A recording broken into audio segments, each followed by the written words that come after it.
Cinquième question de la lettre commandée à R 1A 123 646 2424. Reçois-je régulièrement des messages du 630? Sixième question. Sous quelle appellation reçois-je les messages du 630? Septième question. Pouvez-vous m'indiquer les numéros déjà enregistrés dans le répertoire de ma carte SIM lors de l'achat de mon mobile?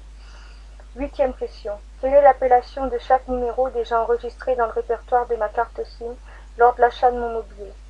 Neuvième question. Sur quel numéro tombe-je lorsque je maintiens appuyé la touche 1? Dixième question.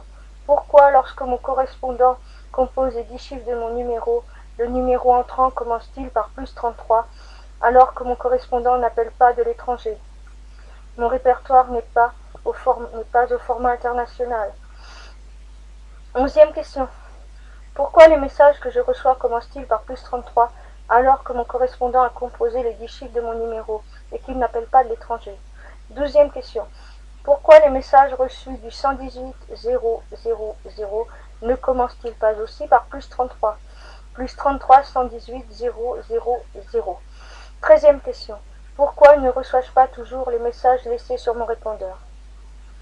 Pourquoi ne reçois-je pas tous les messages laissés sur mon répondeur? Quatorzième question.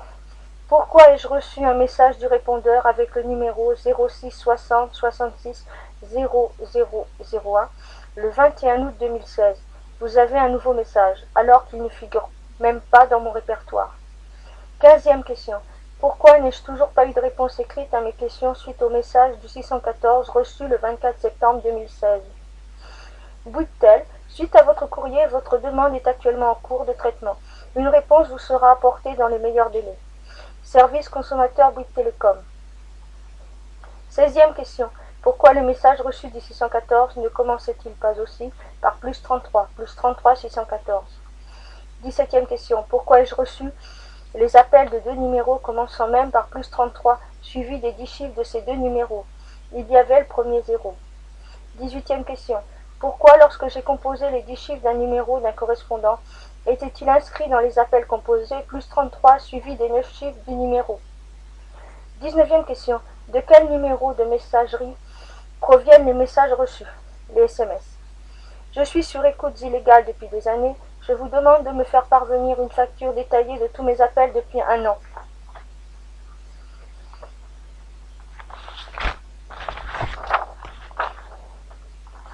Alors, cette lettre commandée à R 1A 123 646 2424, envoyée au service consommateur de Bouygues Télécom, a été prise en charge à Aix-en-Provence-le-Mille le lundi 5 décembre 2016 et a été le mardi 6 décembre 2016 en cours de traitement à Saint-Maximin PDC1 dans l'Oise, puis à Creil, PPDC, où elle a été distribuée.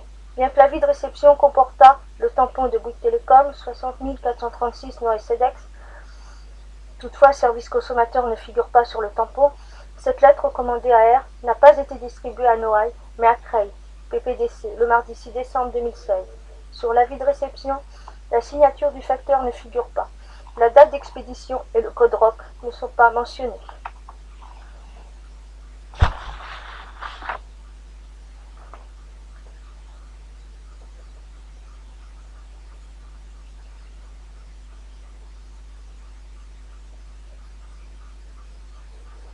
Tous les courriers adressés au service consommateur à Noailles ont été distribués à Saint-Maximin ou à Creil. Et ils ont toujours été en cours de traitement à Saint-Maximin dans l'Oise.